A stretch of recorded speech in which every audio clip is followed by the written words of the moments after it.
Hi, I'm Mark Bauer with Bauer Small Engine Repair, and today I'm going to show you how to remove a lawnmower blade.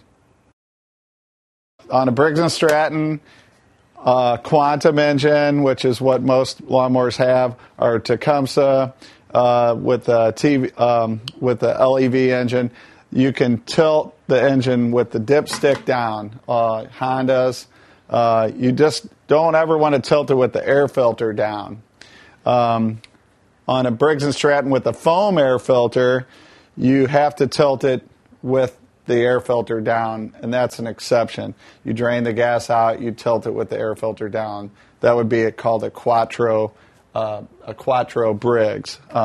This is a Quantum Briggs and uses a paper air filter. So anything with a paper air filter, you can tilt with the dipstick down. So that's a real important thing. You tilt it the wrong way, and you're going to put oil in your air filter. If you tilt the Quattro the wrong way, it'll actually put oil into the carburetor and cause you a lot of problems with the carburetor.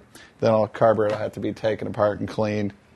So it's important that you tilt it the right way. That's one of the most important things about doing this procedure. So I'm going to go ahead and tilt it up. I'm going to lean the handle on the block. And see, this block, if I didn't have that on there, it would come all the way over, and it could tilt over like that. Before you take the blade off, or rotate it by hand, or even touch it for that matter, you should take the spark plug wire off. And make sure that you put it away from the spark plug, so there's no way. If you hang it here, sometimes it'll still jump a spark. So you want to make sure that you completely remove that and get it out of the way of the plug. There's no way that it will start like that. On some self-starting lawnmowers, they use a battery to start the mower. If that's the case, it's a good idea just to disconnect the battery, just to avoid any potential problems or dangers. Then the other starting system on some Briggs & Stratton, for a few years they used called an inertia starter. When you shut the engine off, the starter winds the spring up, and then when you flip a lever, it releases the spring and makes the mower start. And those are real dangerous to work on.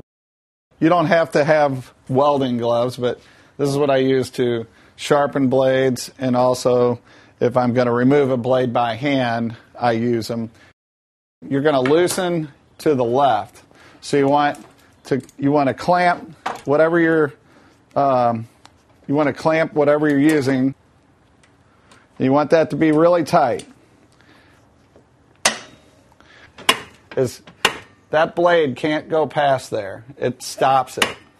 What I like to do is get the wrench pretty close to parallel with the blade, and then you can just simply squeeze it like that.